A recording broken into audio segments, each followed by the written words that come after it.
Welcome to the Speak Your Piece podcast. My name is Ian McNaught. Thank you for joining us this evening. Back on the pod this week, Scott Conkin. Scott, how are you? Yeah, I'm doing well. I'm excited to be here. It's going to be a really good pod. I just feel the energy coming tonight. It's going to be good. So it's all about the vibes.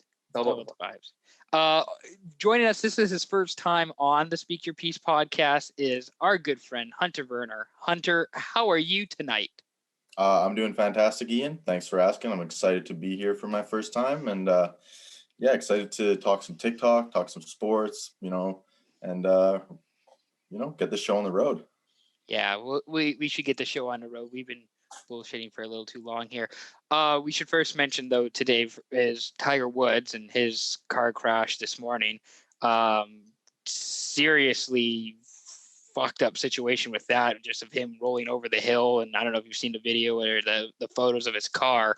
Absolutely totaled. Apparently he wasn't impaired. He just, I guess, speeding or something and distracted. Who knows? He's lucky to be alive. So prayers to him and his family. And hopefully he's a golf god. I hope he's back on the course soon, and hopefully you'll see him the sooner the better. I hope for a speedy recovery and hope he'll do okay. I was going to say, you can't count out Tiger. He's come too far to not recover at this point. Hopefully it goes well for him. Again, rooting for you, Tiger. Hopefully it goes well. So let's get into it. So Hunter, you go to UBCO. You're in Kelowna. What are you taking at UBCO, or what are you doing at the University of British Columbia, Okanagan? I am a fourth-year mechanical engineering student at UBCO, and that's about it. That's what I do out here. Don't sound too excited about it. What has been the most what has been the most exciting moment for you so far at UBCO? Oh, geez, that's a question. I mean, I would definitely say it would be something first year. To pin it down to one PG-13 moment is a good one for sure. I might have to go with. I'm gonna go with a classic. There's a lot of people that might be telling me otherwise. Hunter, remember this time. Hunter, remember this time. But good old fashioned shower chair. I don't know if you guys have ever had a chair in the shower, a nice tall high chair, bar stool type chair in a shower. You can reach some areas, you can shave some areas very cleanly, and I can promise you will drink beers in the shower 90% more efficiently. Hey, I would say that is impressive to do in residence dorms at UBCO. The shower, small showers, and it's like a good tight space. And very tight. So I miss my shower chair every single day. I shower standing up. And it's, I think about the good times. So that would have to be the PG-13 highlight.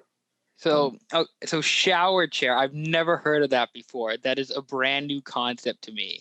Putting a shower. It is a bold concept for sure. I will admit. I've never seen that on HGTV. That's probably why it's new to me. I don't see it on any those home decorating shows or anything like that. Yeah, I mean, a lot of the reno people don't want you to know about these, but it's what the media doesn't want you to hear. Okay, so it's more of an aftermarket thing. It's it's like equipping NOS on your car. No car you buy has a fucking NOS button that you can zoom on. That's not street legal. This is the same thing. That's not bathroom legal, but if the NOS makes the car go faster, the chair makes the shower better. No, it's like those couples who they buy a home, but they also are gonna put another $100,000 into the home to do renos, and that's where that $100,000 goes to. It's deadbolting a chair into the shower. And it's a great idea. I think everyone should at least try it once. It's give it a shot. I've seen in some bathrooms, they have the shower, and then you have a little bench at the end where you can put your shampoo and stuff. Yeah, that's the handicapped. Yeah, I've seen that before. I've seen those ones before.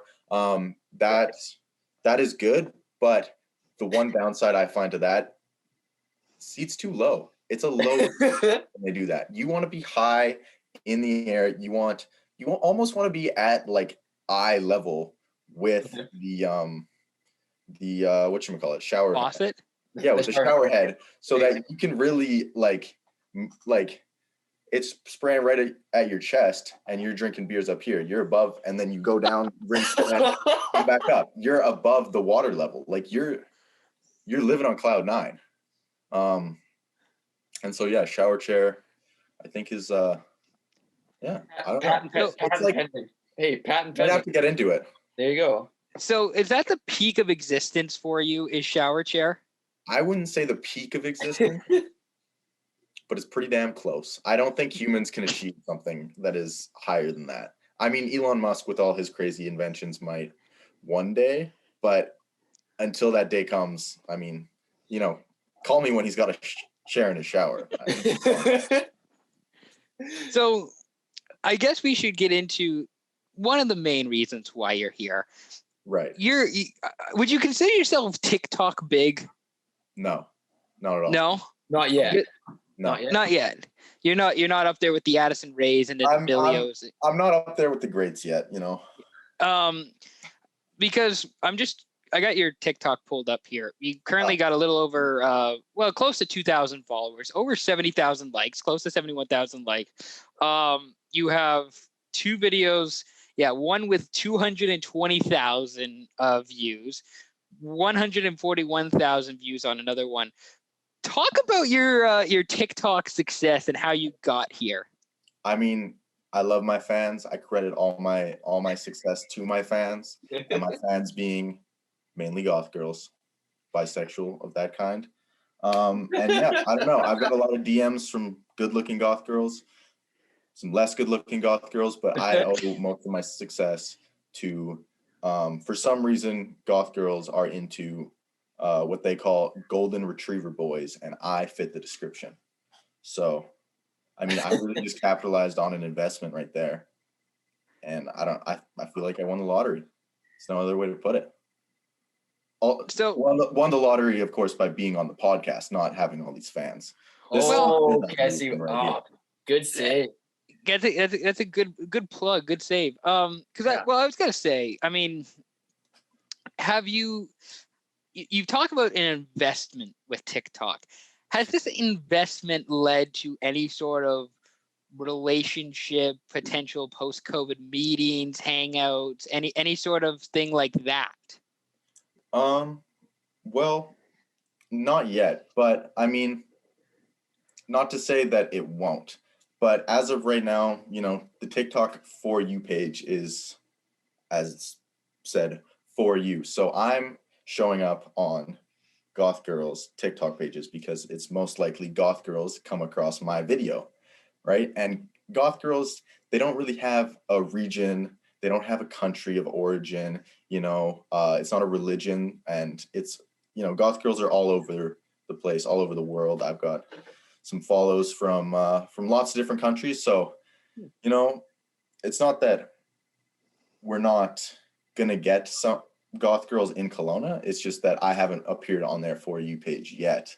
And so therefore, I mean, I've got a couple, in the States and stuff, but it's like, what am I going to do about it? Borders are closed, unless I want to quarantine. So what you're saying is that you appeal to a certain lifestyle, and that's what's getting you these fans and these viewers, is because people like your stuff and they like the, goth girls like you as a person.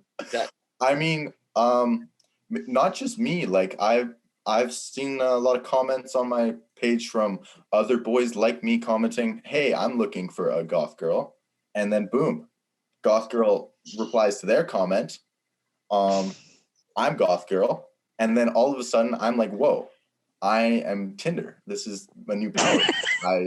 I am a social media. So I mean, that's really that's what it is to be an influencer. I'm having a lot of fun with it. I try not to post too much exclusively goth girl content, because obviously I could become a goth girl fan page if I wanted to at this point. And then, because you can obviously, once you get a high, you can keep riding that high very easily on TikTok. I did that with the second video that got a lot of views, but I'm like, you know what? I want to expand myself. I want to get into more territories of the game and really round myself out as an influencer, if that makes any sense to you guys. No, So what does perfect sense. I was gonna say, go ahead, Scott. No, I like your mindset and your thinking behind that. I think it's really cool that you're like trying to expand. You're kind of like what we're doing with Speak Your Piece here. We're trying to expand and broaden our horizons in this, if you will. Like, and I really think it's really cool that you're doing that with your TikTok page as well. It's cool. Cool to see. Thank you very much. Well, I wanted to ask, what's the future for Hunter Brenner's TikTok? What's that gonna look like here? Oh, geez. See, it's all the way the trends go. I don't make the trends. I just occasionally do them if it's something that fits my fancy. If I'm Corvette one day, I'm Corvette that day. All I can say, I might be Renegade the other day. Like, those things happen. But, whatever audios are popping, sometimes it's just whatever pops up on my For You page. Like, I only made that first goth girl video because I saw a guy, a blonde gamer boy who looked like me, had a bisexual alt goth girlfriend. And then she was like, oh my God, I love my gamer golden retriever boy. And I was like, hey, I want one of those. That looks cool. So I'm like, and then that audio, I saw someone else do a TikTok with that audio. I put 2 and 2 together. Bada bing, bada boom. Here we are. So, I could say, do you have a favorite trend? Obviously, outside of like golden retriever boy. Yeah, big bank trend. You like Big Bank? Bank trend. Now, do you like that because you like what you see with the Big Bank trend, or do you I don't know like what it? you're talking about. No, okay. Because I like to, like, obviously I'm not a TikTok star by any means. I literally just do anything that suits my interest, and I might just delete it at some point. But it's interesting to hear. We've seen those. Yeah, and I'm interested to see what you have coming up in your future, because I feel like there's potential here. I have a couple videos in my draft that I'm like on the fence about posting, not for any particular reason being on the fence. It's just like, like, like, it's just like sometimes I'm a busy guy. It takes a minute to like put it together. So like the idea is in my head and I'm like, okay, I'm going to make that, or like, I'll just make a quick version and not like actually like type out the things as captions and stuff. All the subtitles and that sort of stuff. And, I'm not going to put the effort in yet. And then it just like kind of, gets out of hand a little bit. Not out of hand, but it's like, oh, that's a later problem. So I got some in my drafts that are coming soon. I might even explore creating my own audio soon, making big moves. It'll be probably low quality, but sometimes if there's a lyric in a song that really speaks to you and you feel like it kind of transcends, you're like, oh yeah, I can use this for so many situations. Maybe I'll toss it on TikTok. Maybe my audio will blow up. Could be something cool. You're just all over the place. Like there's limitless potential here for you with TikTok, and we're excited for that. I'm a big TikTok advocate. I think everybody who's trying to do something social, should be doing it on TikTok. You reach out to very random people, and Yeah, I remember back in the summer when you were telling me to go big on TikTok, and it's just like, I don't know.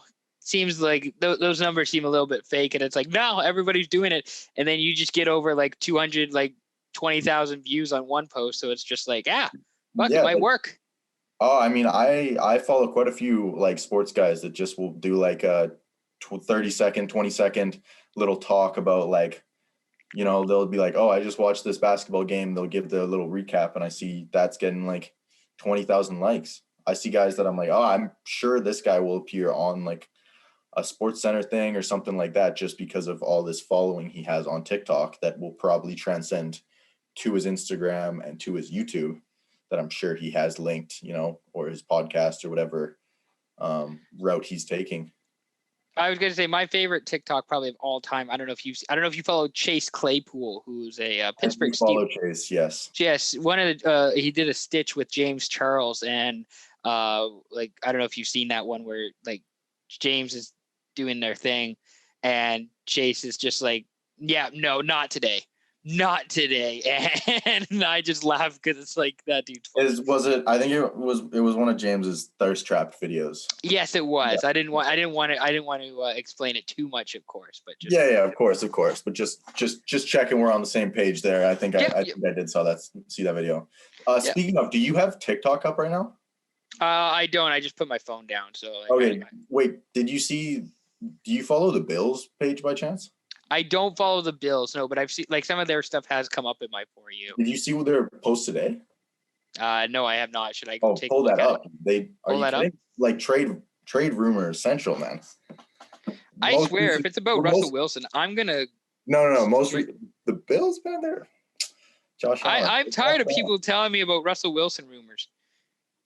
Oh, it's the most recent. For myself, I felt like I could do more, but I wasn't satisfied. I'm always thankful for Buffalo, trusting and believing in. They taught what I could do on the field and believed in that. So I'm forever grateful. With all his success in Buffalo, Diggs is still missing one thing. You just got share this with all your friends to totally coconut mad.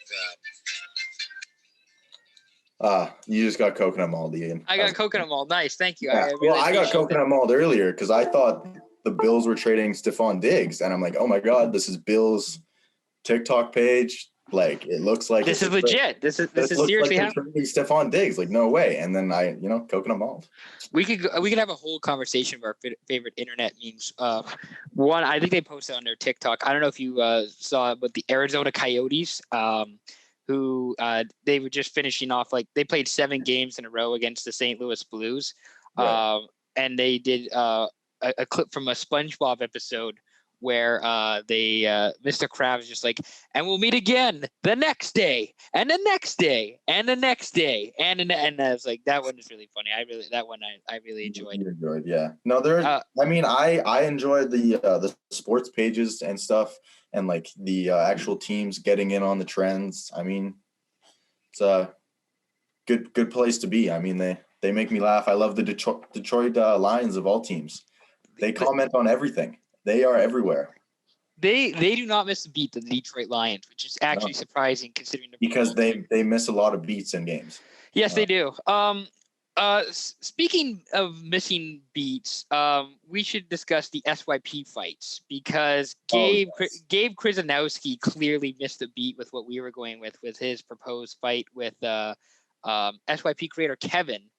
Because I don't know if you saw that where I'll pull that up, but Gabe essentially said something along the lines of who came up with this idea.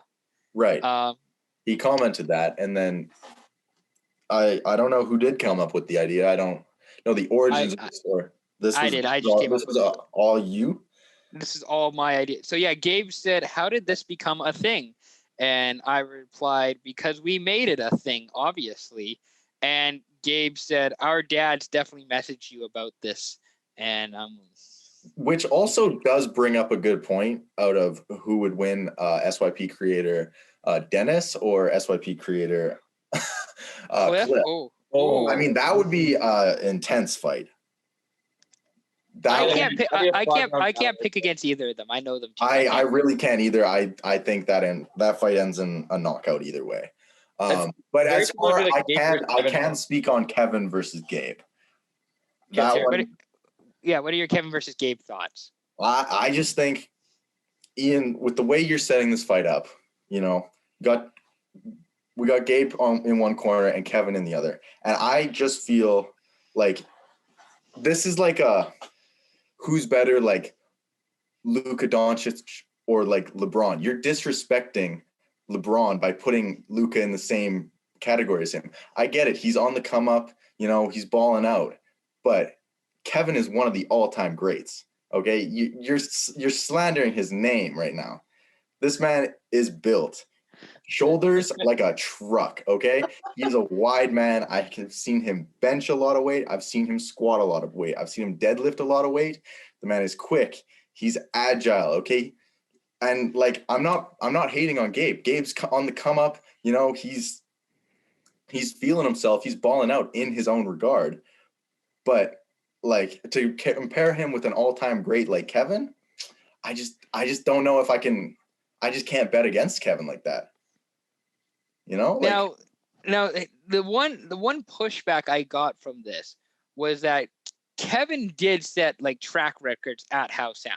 Or was it Don Ross? Or Don Ross? It was not exactly records, That's not- true. let's not blow it out of proportion. You're the one who's defending Kevin here. I'm just saying, I am. I'm saying he's got the speed. I'm just saying to put it as records is kind of insinuating his records transcend grades, whereas like he was the fastest grade 8 ever to go through Don Ross. It wasn't like that.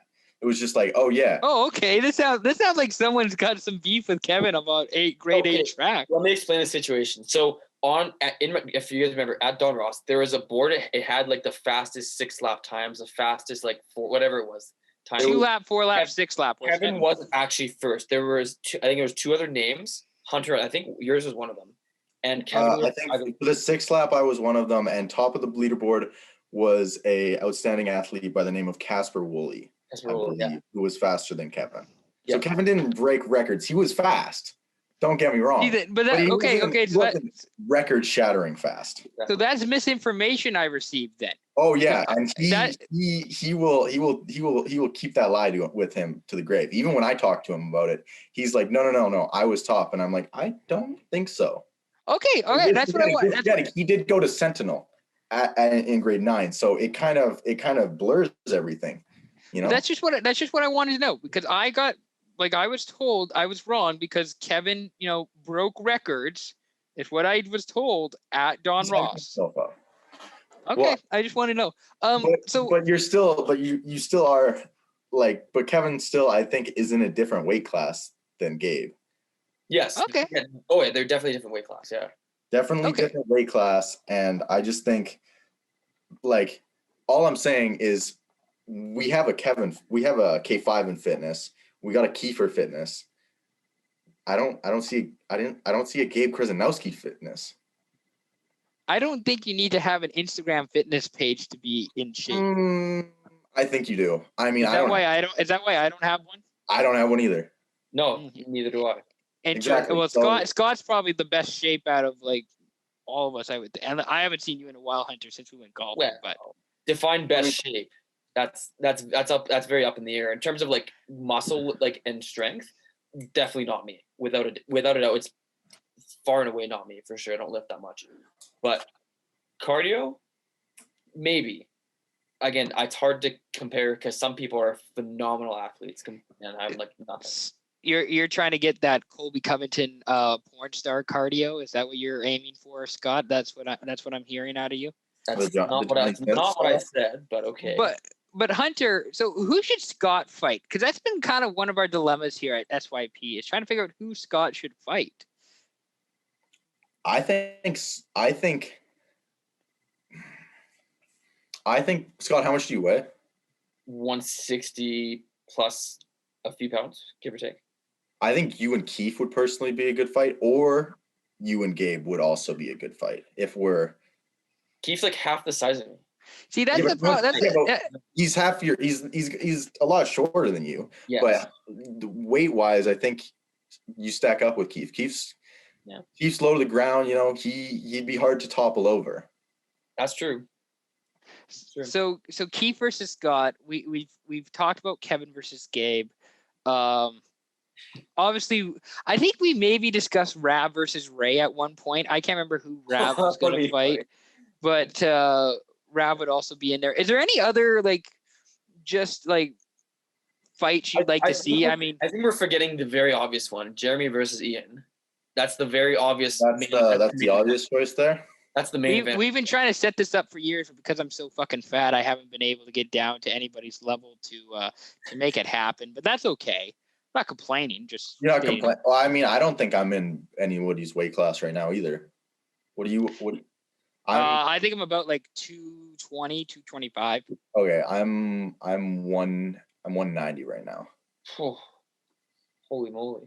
See, I wouldn't want to be any 160 just seems like a lot. I like to have I've always considered myself like a big guy. Like that's 160 is like a lot of a cut, if you know what I mean. Like that seems like a lot of weight. I couldn't cut to 160.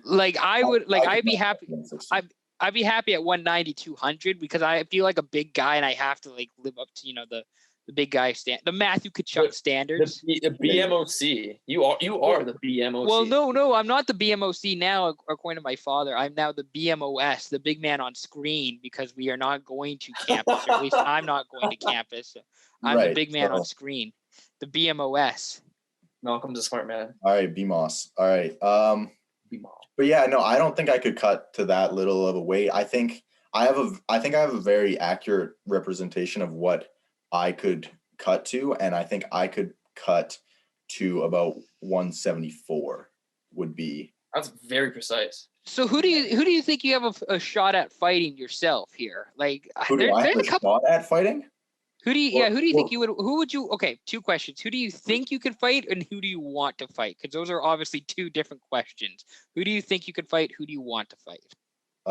Both of those, I would love to fight Kevin. I was just praising him, but that's in comparison to Gabe, who is a smaller opponent. I would love to see him take on Kevin to take on me. I think I could knock Kevin out, no problem. So you think you could knock out Kevin easily, and you think you could also knock out Gabe easily? Then I'm also guessing. Yeah, I'm just bigger body. Okay.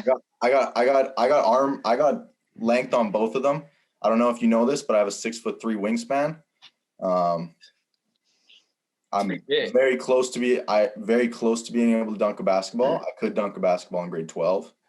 So I got the athleticism. I've been hitting the gym lots. What's your favorite workout? What's your go-to workout, by the way? Are you a legs guy? That's one of my favorite ones, is a legs guy. Are you a legs guy or what? I can crush some legs, no problem. Okay. All right. So you think you can KO both Kevin and Gabe? Not at the same time. I mean, maybe. No, this isn't a 2 versus 1 handicapper. No tag team WWE style. This isn't a triple threat match for the SYP Intercontinental Championship. Well, I mean, I think I would lose to The Rock, but it would be close. Arnold, of course, it would be pretty close, but he's old, so I'd take him out, no problem. Saquon Barkley. I got to give myself the edge again on that one. Cam Newton, I'm picking me. LeBron, I'll slightly give LeBron the edge, honestly. But besides that, I'm taking names and kicking ass. So, Ben Roethlisberger. Oh, geez. How tall is he? He's got to be 6'5". He's 6'5" at least. He's 6'5". But here's the thing. He's obviously old and decrepit. Yeah. But he's tall and fat. He's got injury history. I can play to that. You kind of just we fight dirty here on SYP. Okay? I was gonna say no. You definitely leg chops, like definitely leg kicks. Yeah. I'm gonna be hitting his calf. I'm gonna be hitting the ACL, MCL, whatever it takes. So, I guess we should move on to some football talk then, because we've been bringing up athletes and football players, noteworthy football players even. Right. Hunter, who do you support, by the way? Support? Denver Broncos. Denver Broncos. Okay, because I was going to say, Scott, I'm obviously a Seahawks fan. We've had Patriots fans on here. We've had Steelers fans on here. I think we maybe have even had some 49ers fans on here. You let Patriots fans come on here, Ian? One of my buddies, Jevin, he Left Side Heavy podcast. Go check him out. Pats fan. I kind of knew that coming on to the pod, so like it was kind of. At least he's not a Red Sox fan. I got a friend who's a Boston Bruins fan, so it all evens out. Are Boston sports fans the worst, or is that Philly? No, Boston's way worse. Boston sports in general are just too good. Think of the Red Sox, historically great team. You think of the Celtics, historically great team. Think of New England Patriots, historically great team. Like they're just too lucky out there. And the Bruins they're just all historically great teams. Like you can't. Within the last 20 years, obviously the Red Sox went 100 years without winning a World Series, but in the last 20 years, I should say. But they're still an iconic baseball team, no matter what. Oh, sure. Yeah. They make third most money. Winning, but they're just a very good team within the last 20 years, all of them. So going back to your Broncos, how would you rate this season as out of 5 stars? Give your Big Eats 5-star review of the Denver Broncos season. 5-star review. Oh geez. Of the season that just ended, or like coming? Season just ended. I'll give it a 3-star, honestly. Okay. They went 4-12, 5-11, I think. Not a good season, but like they weren't trying to have a good season. So, that's okay. Let the young players, They're also in a really good division too. Think about the Chiefs and the Raiders, obviously, and the Chargers are pretty good themselves too. Obviously, not going to have a great year, but like in that division, the Broncos are obviously a rebuilding team, and like. Yeah. So I'll give it a 3-star on the Broncos season.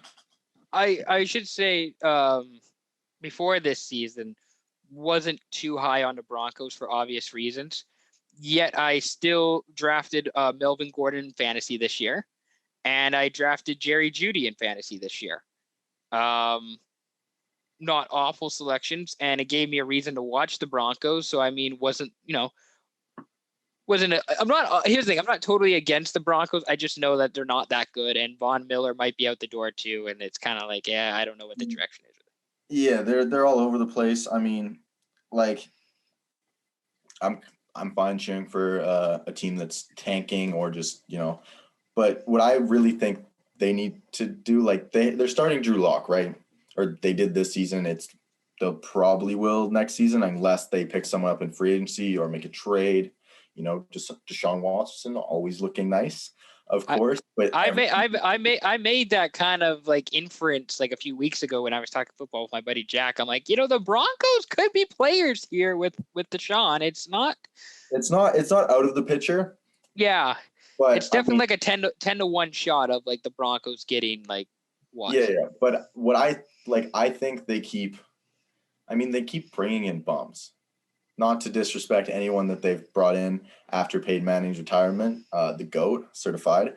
But after he retired, they brought in Joe Flacco. I mean, past his prime, like he lost his starting job to Lamar. After that, they were just kind of like they're trying. I think what they're trying to do is they're trying too hard to find their Patrick Mahomes / Russell Wilson, their second, third, fourth round draft pick that is a gem. They keep trying to find these gems in the later rounds. Just, trade up for a guy that you like. The top prospects are top prospects for a reason. I feel like they keep trying to like find guys in the later rounds that, have downsides, have upsides, and like trying to work them into great quarterbacks, which isn't a bad move, but they've been trying to do that for a while and nobody's really quite panned out. So I can't believe I thought Trevor Siemian was legit, even though his name was like very close to Seaman. I mean, that was most of the reason I was cheering for him. Yeah. And Paxton Lynch, I thought he was like going to be something, and turns out he was nothing. Yeah, all their quarterbacks they've brought in, have kind of been just like not the highest like rated guys out of college. I mean, they're good quarterbacks. To make it to the NFL is an incredibly hard challenge, but like to become a starter in the NFL, like starting quarterback that can win a playoff series or win a playoff game, like it's not every guy. No, and we'll see if the Broncos, next year again, like the Chiefs are obviously going to be really good. I don't know what the Raiders are going to do with Derek Carr. I like Derek Carr. I think Derek Carr is a good quarterback. I think he's really good. I want to believe in Gruden, even with all like the missteps that they've had. The Chargers are the Chargers until they prove otherwise. Well, the Chargers, Justin Herbert won Offensive Rookie of the Year. I mean, he's no slum. Like he's actually like he's legit. He's legit. Yeah. And the Chargers, hot take, also have like the best uniform combinations of all time. In football, I should say. Obviously, the best jersey of all time is the Team USA, like 1980 Miracle on Ice jersey. But in terms of football jerseys, I think you mean the Raptors jerseys. the purple. People are so high on the Raptors. Their jerseys this year look really awful. No, this year they're this year terrible. aren't that great. I mean, honestly, out of all the jerseys, the fucking Vancouver Grizzlies jerseys are probably one of my Those all-time are favorites. nasty, actually. Hunter, by the way, in Kelowna, I think it's Jersey City, they have a Mike Bibby jersey. That's They for look sure. exactly. They sell all those. They sell those Bibby jerseys like at all like the generic sport. Like there's a couple Everywhere? of Bibby jerseys at like the Foot Locker at Metrotown here and that sort of stuff. So I mean, unless you're willing to pay $250, $300 for a Bibby jersey, I mean it's like Grizzlies jerseys are really nice. I'm not that big of a nice fan jerseys. You know, Nice wear over a hoodie at a party and then stand in the corner and drink. That's Ian. And not socialize to anyone, but you know. Ian's big hoodie guy. There you go. Yeah. So let's move it over to basketball then. Let's talk a little bit about basketball.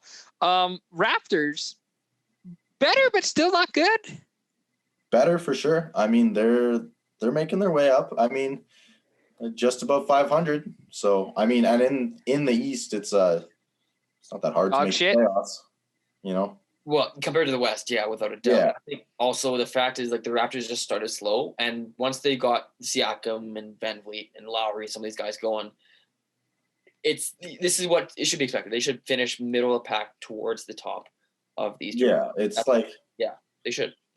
I mean, this is still all a kind of they're still in the gradual decay of losing Kawhi, obviously. But like when we acquired Kawhi, you know, we knew it was potentially a 1-year thing. And then as we won the chip, so it was worth it. But then, you know, he left and it's like, oh, well, we're not that good at attracting free agents.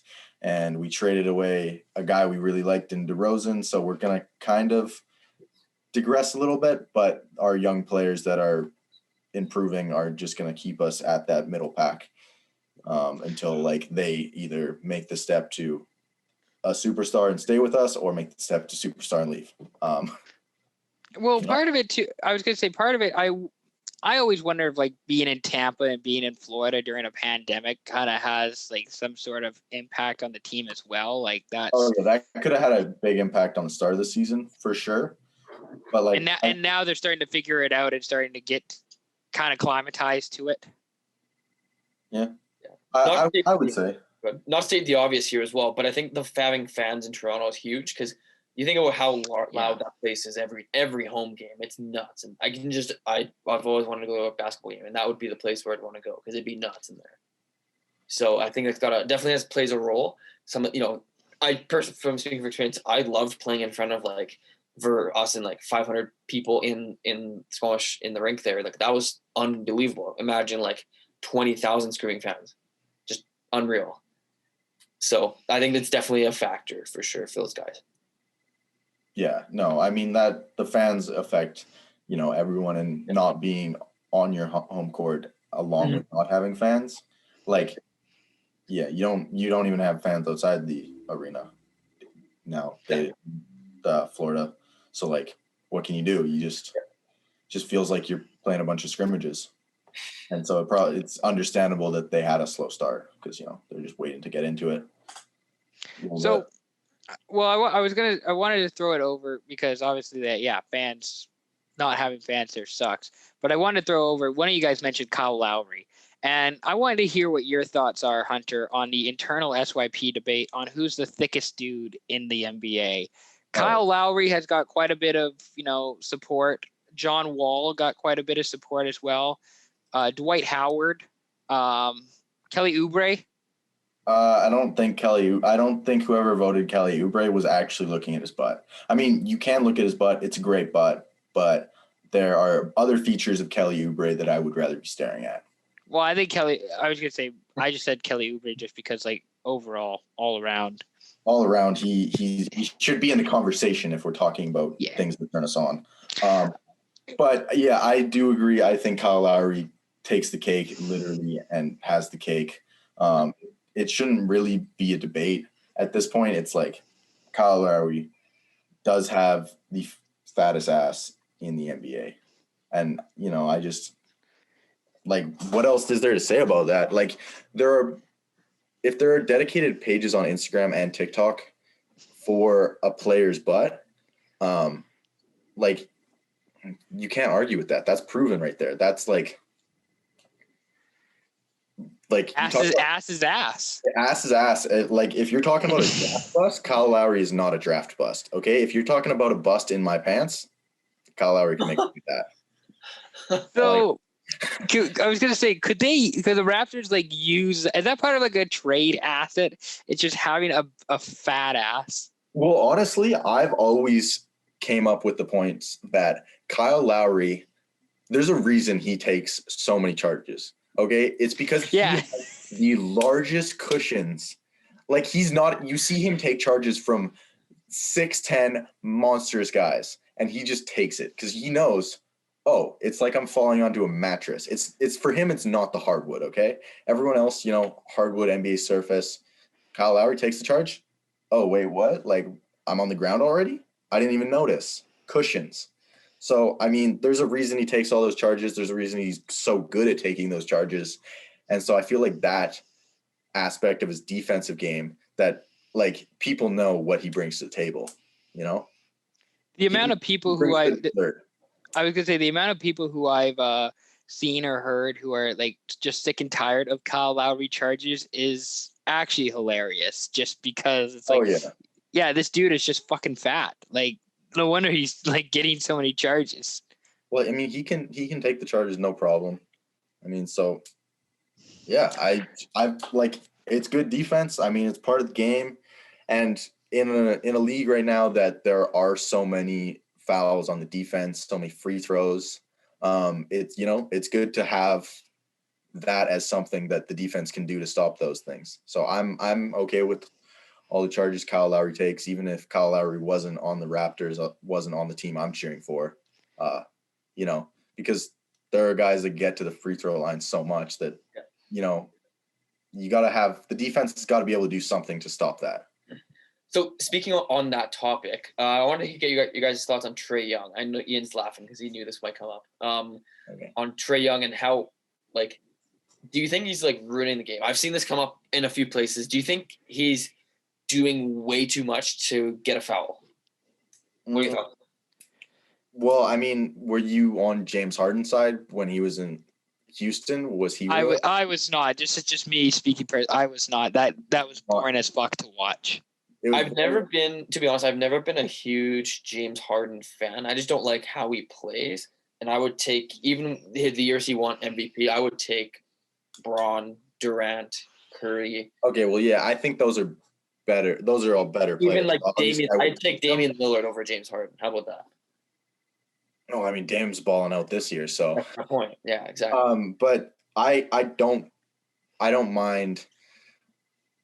I'll start with James Harden because James Harden, when he was doing MVP things in his MVP year and the year that he maybe should have won MVP, but Giannis won. I mean, he was playing winning basketball while doing that. And he led his team to the 4th seed, and that was when Chris Paul was injured. And, I mean, yes, it slows down the game. Do I think it's ruining the game of basketball? No, I don't, just because, like, it takes it takes a lot of skill to get defenders to bite. Right. It's the fact that he has all these weapons at his disposal that's making them bite. It's that, they're worried he's going to – step back 3. So they got to be guarding him close, but also he's so quick with the blow by that's what's making them foul so much, because they're scared of how much of a threat he is on the offensive side. Same with Trae Young. Trae Young is incredibly talented. He can do whatever he wants with the ball. Same with a Kyrie Irving type, where he can blow by you very quickly. He can step back and shoot it. He can get himself an open shot when he needs it. And so the defender knows that, and he's just kind of playing it that way, get a couple fouls, and then he's like, okay, now the defender can't press up on me quite as much. I can do more of these step backs. I have a bit more room to shoot it. And I mean, I think it's all part of the game. So I don't think it's ruining the game, but I could see a rule change happening within the next 3 or 4 years, something that will kind of, like deter the players from. I like that actually. Yeah, on fouls, getting like something about, you can't really do it. A defender has his own free path once he's in the air, because if you get the defender in the air, but like something along those lines where when the defender is in the air, you can't directly go underneath them and they land on you while shooting. Can't intentionally go out, like you have to stay in your own shooting path when you're going up. You can't like turn and like do that. Yeah, something about shooting path or Okay. I can see a rule change happening, but I don't think that those guys are doing it like too much as much as like they're abusing. Right. It's just so that when the defender's playing them super tight because of all the weapons they have, they need to be able to do something to have some space on the floor. That getting the defender a foul is something that will obviously make them back up a bit, and then they're like, okay, now I have some room to do, to actually play some basketball. So. I just wanted to say part of my thing with Harden is just it's not winning basketball in the playoffs. Like when the foul calls are half of what they are in the regular season, it just doesn't happen. It doesn't work. And I don't know. I like Trae Young. I think he's a really talented player. I think Harden's a really talented player. It's just playing that kind of way, I don't think wins you a championship. But that's me personally. In the postseason, obviously refs call less and less. But if we look back at, I'm not going to speak on Trae Young's success yet, because he doesn't have any, playing for the Hawks, which is not the best team. They're doing okay this year. But considering he scores most of his points in garbage time too. Yeah, never really been in the playoffs. But to speak to James Harden, last year, Rockets went 7 games and then won that series and then lost to the Lakers. Lakers were a better team. I don't think that came down to James Harden's style of play. I think it's just the Lakers were better. No, in that case, the Lakers were like no matter what happened, I think the Lakers were going to beat the Rockets. The year before that, who did the Rockets get knocked out by the year before? Was that the Golden State one? Or no, that was Portland. They got knocked out by I want to say it was maybe Utah. Was that Donovan Mitchell? Might have been It might have been. I think it was Golden State. I think. Well, I'm just recalling the year before that. It was Chris Paul. Game 6 got injured, and then Game 7 missed all the shots. And it's like, well, they were that close to winning against a team as good as Golden State. And so James Harden can play winning basketball in the playoffs. It's just nothing's gone right for him yet. Now he's on a team obviously with Kyrie Irving and Kevin Durant, and I pick them to win just because they're pretty much unstoppable offensively. Yeah, no one's figured that one out. Have they? No one seemed to. You can't figure that out. They won't figure that out. No one's going to punish them because they don't have. No one's going to punish them because the Nets are just going to score more. I think Kyrie, Durant, and Harden are combining for something like 80 points a game.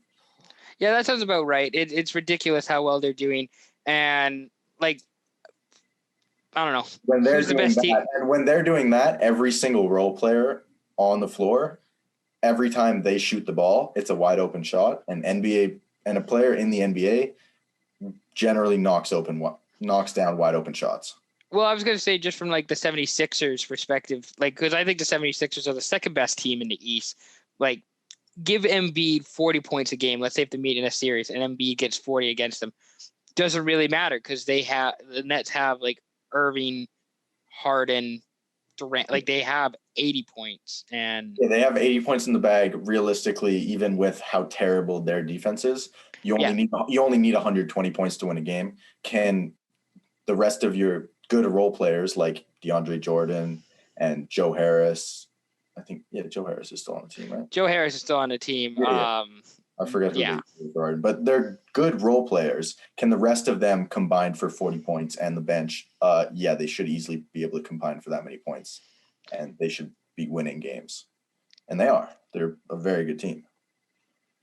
So any other basketball hot takes or just things you want NBA related you want to say before we move on here? Because I mean, the Raptors jerseys stink. The Lakers lost to the Wizards last night. I was watching that. That was a fuck up of a game at the end. Can't get anything going offensively. Wizards may be good? Question mark. Maybe that's the takeaway I should have for that game. The Wizards are good. Russell Westbrook back in his MVP prime self. Davis Bertans. Go for comeback for the year, maybe. Yeah, comeback of the year. Maybe get MIP. Yeah, maybe. Sure. Yeah. No. Let's see. Basketball hot takes. I don't know who do you think is gonna win MVP this year?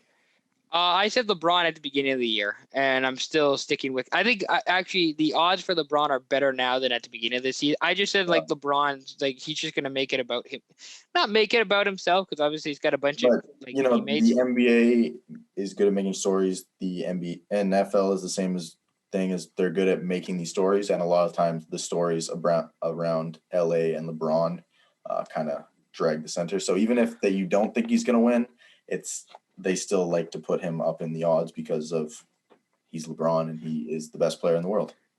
Well, part of it is just the NBA and the NFL know how to sell entertainment, something that hockey and baseball doesn't know how to do. That's true. But also it's just like LeBron. I think there's a legacy thing with him too this year with Jordan and like trying to go like chase rings and MVPs and all that. I don't know how much that's playing into it, but I think there is some of that's happening this year where it's like, I can see him doing it a little bit. Where he wants to, say that he's won the toughest championships. Like last year, he'll argue that last year was one of the toughest in a pandemic, and he came back down 3-1 against Golden. Like that's what I think he's trying to go for.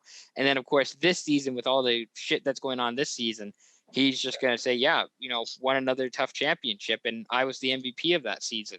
It's about cementing his legacy. I'm with you. Yeah. I think LeBron's. Well, I think they're moving away. I can see LeBron getting it, but it is contingent on the Lakers being the number one seed.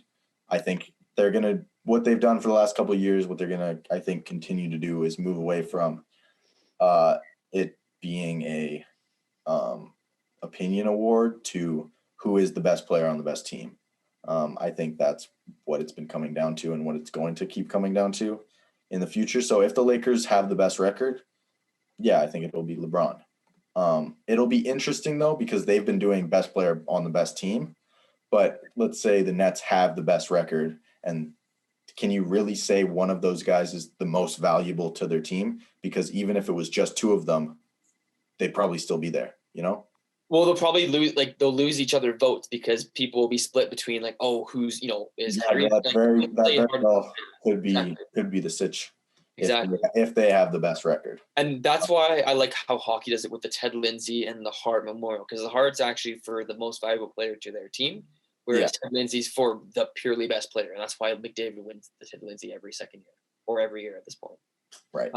But the actual Hart depends on the year. It depends on what teams are playing and stuff. So I would say right now I don't know. It always just feels like I shouldn't say always. It's just this year it feels like it's between like Luka, Giannis, and LeBron. And because Luka started off slow, and the Bucks are maybe a third team in the East. They're third in the East right now. Yeah, they're 19 and 13 right now, which isn't by any means super impressive for a Bucks team with a superstar player. So, who else are you going to give it to? There are lots of other guys that are incredibly good. Dame's balling out. If he drags his team to a top 4 seed in the West, I could see them giving it to him. But he plays in Portland. They'll probably not give it. They don't know where Portland is, so the media probably won't give that to him. Hey, bro, liberals love Portland. It's where things are legal. Oh, I know, but they don't nobody on the East Coast knows where Oregon is. Like they just think it's like some like fantasy universe in Oregon that's like the opposite end. I know one thing they do know. They know Dame time. All right, they know Dame time.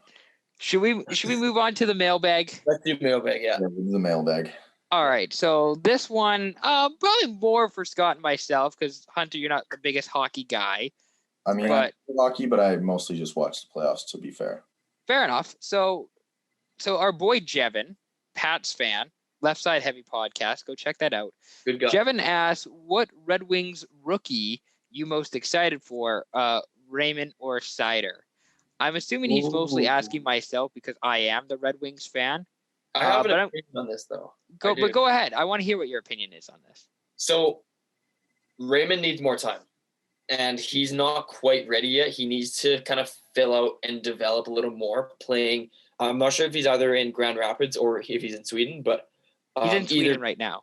Yeah. Either way, he needs more time to play, kind of get used to playing again at a higher level, and have, go to Detroit, go to some camps, have him develop there, get him with the NHL guys in Detroit, and then once he's back, give him a year or two, he'll be good. Sider is interesting because he's on the cusp. I think he's in Grand Rapids now, and he will play, if assuming NHLers go to the Olympics, he will be one of Germany's top defensemen at that tournament. So I'm excited. I'm excited to see Sider. I'm gonna say Sider because I don't know if you've seen any videos of him hitting people. He looks like a semi truck out there, and he's maybe like the size of Scott. Yeah, like he's just absolutely insane. Hunter, what rookie are you most excited for, Raymond or Sutter? Do you have one that you're looking forward to? No, I can't say I do. Fair enough. All right. Well, that went so well. That's easy. 2 questions from SYP creator Rav. He asked, who's better at Fortnite, Keith or Hunter? That's easy. Keith is free. You can search that up if you look up Keith in the dictionary. Free. The man is dog water. He can't pull, he can't edit, he can't shoot. I've seen him shoot. Trust me, he's shot lots of shots at girls. They all miss. Still has a snap score of over 1 million, and can't find a girl that wants to talk to him back. I mean, honestly, straight up, Keith is the definition of dog water. Okay, he just the man is literally Kwame Brown level bust. Like he's mobile, but he can't really move. Like he's the big man, but he doesn't have a single post move that he can go to back. Like I don't know. I'm done. Like to put me in the same breath as Keith is just embarrassing. He's got small hands.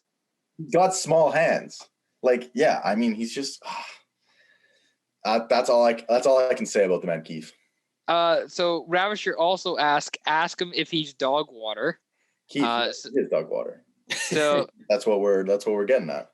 So that solves that one. So that one right there. And apparently, again, Keith lives in my head rent free. Like, I don't know. I mean, I would. Keith, I think, lives in zero people's heads rent free. At this point, I have so much real estate in that man's head. I could build a Jeff Bezos style mansion. I have so much real estate. I don't know what to do with it at this point. Like, should I start a farm? Like, should I grow corn? Like, what do I do with all this real estate? Grow some peanuts. Start a peanut farm. Huh? Start a peanut farm. You'll really appreciate it. I probably could, honestly. He's probably should. See, well, here's the thing. I could start a peanut farm in the center of Keith, in the center of all the real estate I have in his head, and I'd have so much space in there that I literally could, because it wouldn't touch his skin. It'd be so far away from where his skull is. That's how much real estate I own up there. Honestly, like I don't know what to tell you. I real estate in that man's head. But that's a much different approach than what I have when it comes to it, because I don't know if people know, I really just don't give a shit. Like, I really just don't care. Like, there's literally, like, I don't know, 6-7 people that I really care about. No, I'm just joking with that. But, what? No. Tell us how you really feel. Yeah. No, honestly, it's like, it's honestly not Keith who is, like, living rent-free. You know what lives rent-free in my head? Super Bowl 49. That lives in my head rent-free. Yeah. Okay. Like there's 1,000 other things, 1 million other things outside of Keith. I know that I live rent free in Keith's head, because I've said some things, I've roasted him, I've done some things, and later that day he will text me, "Man, I can't believe you did that. I'm still thinking about that." And the moment is long past. So I know I take up space in there. Trust. But I ain't thinking of Keith on weekends. Good to know. Okay. Speaking of Super Bowls, though, what did you think of this Super Bowl? I thought it was all right. I mean, like, Patrick Mahomes obviously was not the reason the Chiefs lost. Yeah. Tom Brady is one of the best to ever do it. I mean, here's the thing. I don't like the GOAT conversation because it's a weird discussion. Like, there's no way. General? Pardon me? In football or in general? In general, because in general, I can't equate 7 Super Bowls with the 50 Grand Slam or whatever, however many Grand Slam titles that Serena Williams has. Oh no, I'm talking per sport GOATs. For football, you have to put Brady up there. I'll put him up there. It's probably Brady and then probably Montana. Yeah. I mean, you'll never convince me that Tom Brady is better than Peyton Manning, but do you, the same way that I will never convince my dad that Tom Brady and Peyton Manning are both better than Dan Marino. That's just the way it is. But that it's actually a really good conversation, because the Marino conversation, everything I hear from the experts, if Dan Marino played in today's NFL, look at he would be putting up 5,000-6,000 yards. Yeah. Where I mean,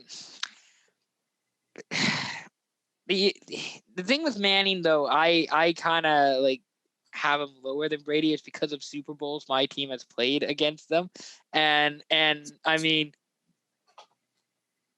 okay, fair enough. And then the other thing I should mention with Manning, he was below average when he won his last Super Bowl. Yes, it's not very good. He could not throw a ball more than 15 yards in his last Super Bowl.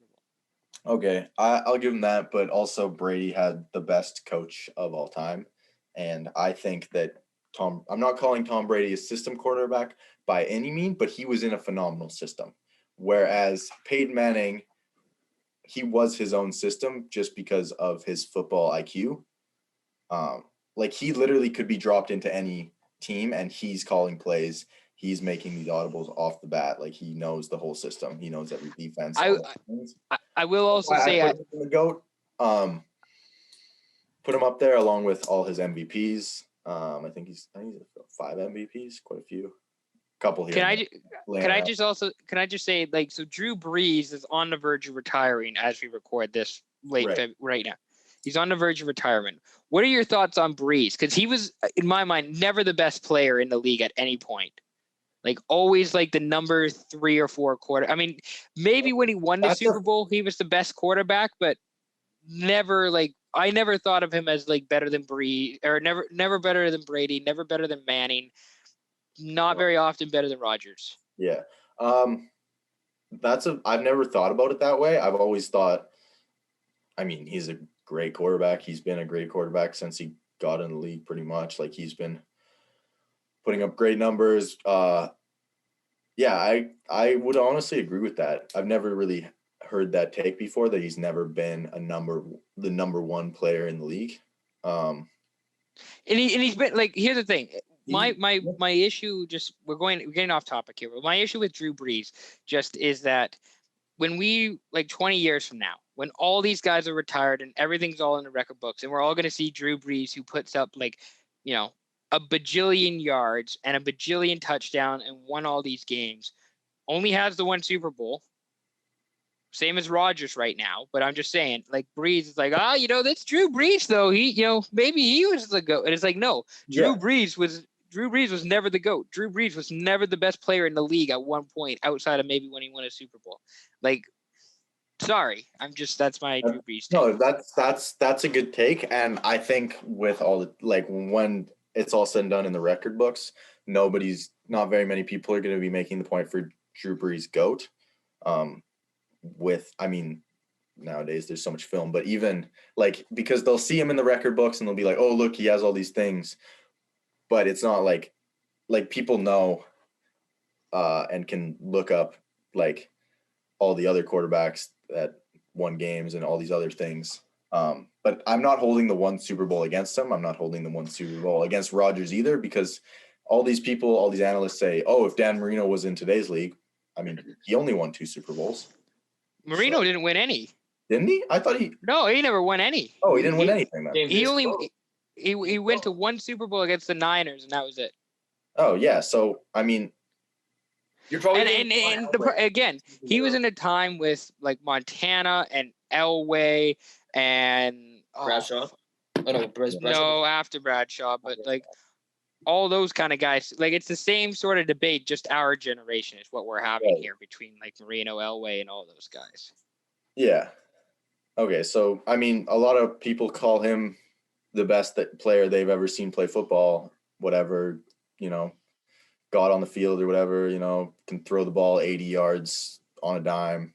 But I mean, if he didn't win anything, like that's why I don't consider Tom Brady my football GOAT, just because I don't value championships the same way other people do. Same reason LeBron James is my GOAT, but that's those are all separate conversations. GOAT conversations you can go on and on about forever. Sure. So we can move on. But all right. Just one last thing while we're on the football topic.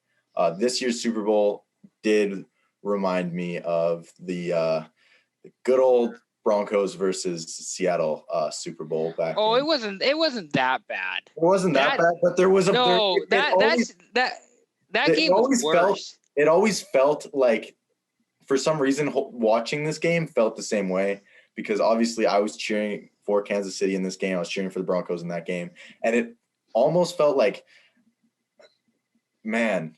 The Broncos didn't even get a point until the end of the third quarter, and but even in this game, it never really felt like the Chiefs were in it or playing good football. It never looked like it never was like, oh yeah, there's classic Chiefs. There was never any big plays. It just looked the whole time like they looked flustered. What are they doing?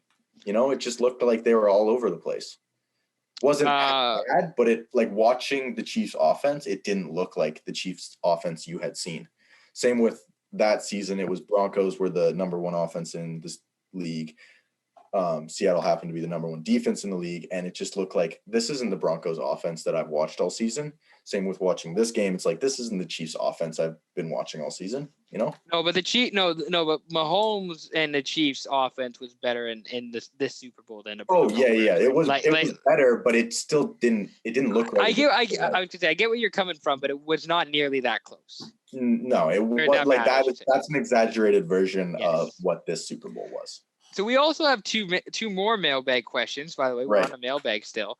Scott Newell. I don't know if you know Scott Newell. Scott Newell asks, has he ever put a lightsaber in his butt? And if not, does he want to? Okay, this I mean, we don't have Scott here for clarification. I wish we did. Yes. Can you read it one more time? Because I mean, the phrasing is important. Scott Newell put the question in our IG sticker. He said, has he ever put a lightsaber in his butt? And if not, does he want to? Right. Okay. So let me break down this question. When he says, has he ever put a lightsaber in his butt? What I'm hearing is, have I put a lightsaber in my own butt? And to answer that question, I will answer it firmly with a no. Okay. Thankfully. If he worded it maybe a little differently, we could be in a different place. But he worded it, has he ever put one in his butt? Inferring, this is me alone, Wednesday night, bottle of lube in hand, lightsaber in other hand, by myself, full solo male style. So that's what he's inferring. I'm going to say no. I think you forgot to say Han Solo male style. Yeah, Han Solo male style. And does he want to? I do not want to put one in myself. But if a cute goth girl listening, or a cute Sri Lankan boy is listening, I think it could be a pretty poggers moment. So I'm open to all ideas. It's definitely not PG-13, but yeah, that's fine. I mean, Scott's question wasn't exactly PG-13. This is the exclusive SYP content. This isn't going on. This part's going on the OnlyFans. The SYP OnlyFans. You heard it here first, folks. Subscribe through the Instagram. Check the Twitter. SYP OnlyFans. It's literally just Hunter with lightsabers. Yeah. Finally, this is another hockey question from my friend Scott in the States. Just got offered this trade, Matthew Tkachuk and Evgeny Malkin for Panarin and Seth Jones. Should I do it? Scott, should he do it? No, especially with Panarin going to Russia to figure out his legal issues. And yeah, that's a really fun situation with Tammy Panarin, isn't that? That's a great. But based on the fact that Scott from the United States is Ian's good buddy, and Ian would probably shoot him if he traded Tkachuk off his team, don't do it. Is it because he's from the? Is it because he's from the States that you suggest that I might shoot him with guns? No, I'm not saying that. I'm just saying because you hardcore simp for Matt Tkachuk, and you love the guy. So yeah. Plus Malkin's a pretty good piece too. I also simp for Matthew's brother Brady, who had 2 goals in a fight tonight against the Montreal Canadiens. So. And a tipped tooth, by the way. Any lightsabers you would simp for, Ian? Just curious. Like a lightsaber color? Or size, width, diameter, maybe, circumference. I don't usually get volume. I don't usually get into those specifics. I've never been a that kind of math guy. There is a special place in my heart for anybody with a purple lightsaber, though. I'll just throw that out there. That's the end of the mailbag. That's all I got. Hey. Before we head out, Hunter, any final thoughts, takeaways, or things you want to just get off your chest while you're on the pod? Oh, I'm sorry I have to do this as a paid ad, but if you are not currently installing Honey on your web browser, I'm sorry. No, that's actually not what I was going to say. No, you actually, you need to do the Buble ad. Oh, ad for Buble soda. If you're listening, you probably can't see this, but you will be able to hear this. Hear that? That's the satisfying sound of Buble sodas. No, I actually do have a minute while we're here to talk about a new form of social media that I have, found a newfound love for. And it's honestly, I found it through TikTok. It's a great app you can download on Samsung, Apple. You can follow friends and they can follow you back. It's called Poop Tracker. I'm full serious about this. I have had it for a couple of days and it's been life-changing. You can, every time you take a poop, you just hit a little button and a screen pops up. You can rate your poop out of 5 stars. You can add little comments. And this isn't serious, is it? This is a real thing. This is a real thing. I have it downloaded. I have 2 friends on it currently. I won't disclose their names. If you know me, by the way, feel free to ask about this. And you're listening in, feel free to ask. Even if you aren't listening, feel free to ask any questions. I will happily answer. I have 4 poops. You guys can see on the screen here. I have 4 poops. No way. I have 4 poops, 2 followers. Or no, 1 follower. I'm following 2 people. 14 poops per week. Yeah, it tracks your poops per week, poops per month. It shows you on a map where all your poops are. Here, this was a poop earlier today. You can look. There's the location. That would be my house, and here's the rating. I wrote great post gym poop, solid logs. Got fully naked during it because I was showering right after, 5 stars. So are you I'm telling you this right now. I would rather blow up on Poop Tracker than I would TikTok. I would love to be poop famous. No, but I was gonna ask, are you a pre-shower pooper or are you a post-shower pooper? Oh, pre-shower. Come on, that's obvious. Oh, come on. If you shower and then poop, the wipes you're getting toilet paper stuck. There's friction. Like are you gonna dry the crack right before you're about to poop? Pre is the way to go. Yeah, I think pre is definitely the move. That's without. I was gonna say I don't think there's a debate for pre or post shower poops. I just wanted to ask, just for the sake of asking. I don't think there's any debate. I just wanted to ask that question. Okay. But yeah, no, this is an app. I downloaded it. I got a couple friends to download it as well. Is one of those friends Keith? No, I told him about it today. I told him to download it. He has not yet. For anyone listening, you can search up my username. I was kind of hesitant, to put it out there, but hey, I have full control. It's my privacy settings. I can do what I want, but my username is the Brown Mound Found Downed, right? Because I am going to be dropping brown mounds all over town. Anyway, yeah. You got a favorite spot to poop at UBCO? Well, my apartment is a good spot. That's where I've been. Are you on campus or are you like in like academy? I am academy. Okay. I'm in. I was gonna say, one of my favorite. But that actually brings up a great point, and I want to get into this as quickly as I can. Just while we're on the topic of poops and good places to poop on campus, because there was a Facebook list that I saw when I was in first year of the best places to poop on campus. And that was actually a life-changing thing. Like there are certain bathrooms that are full-size bathrooms with one toilet, one sink, you can lock the door. And these are ones on like second and third floors of the buildings that like you don't really go to. And like is second floor arts is one of them? It's gotta be. Second floor. I was gonna say one of my favorite pooping spots at UBCO is I think it's on the west side of the campus, like where the parking lot is. And there's like one of the arts building near there, and it's like a few good bathrooms in there. Yeah, my favorite one is Scott, the bridge that has like the one building. I always forget the name. I think it's Arts and Science. There's the staircase that goes to the middle, and above it there's like the ASC. Yeah. ASC. Yeah. As soon as you get to the top of the stairs, take a right and go through the glass doors and keep going through. So those good. Ones. Great bathrooms. Those are like the best ones, and they're close to residents too. Close to residents, large bathroom. I mean that, and then I think there was another one in 53rd floor, I believe, was another high-rated one. There's a lot of solo bathrooms in EME as well, but this list just more discriminated against EME. I don't know why. It just said that there was no EME bathrooms on the list because they never go in EME because they weren't in. The person that made the list never went in EME. I have my own private list that I keep close to me. What's the new building that you guys just built by like your by the well or whatever? What's the building like across the road from Commons it's called? Yep. Yeah. What is it? Commons. Commons, yes. Underwhelming washrooms. The last time I remember in the Commons building. Very underwhelming.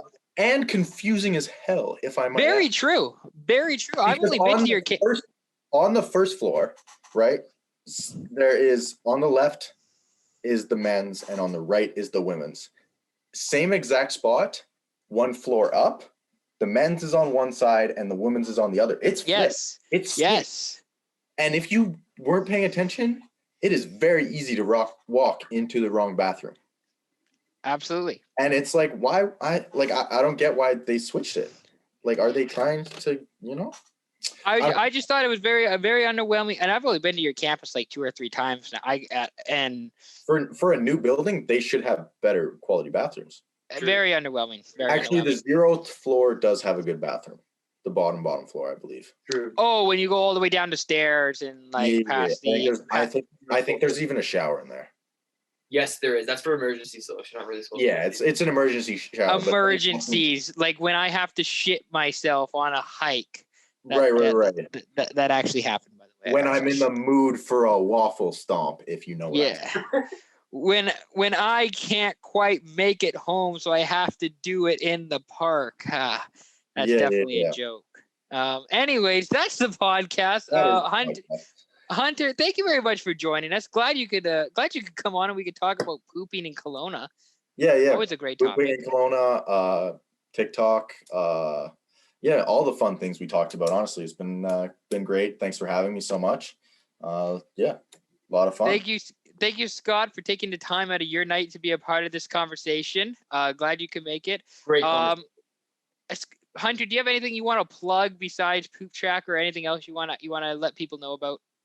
Oh yeah. No, just follow the Poop Tracker. All right, that's fine. And if you find the TikTok, you're welcome to following it, but I don't want to plug it. All right, that's fair. Butthole with the lightsaber. That's totally fair. because obviously we're on Instagram at SpeakURPeace. You can follow us there. I basically be doing a bunch of my own podcasts and my own shows on other sports.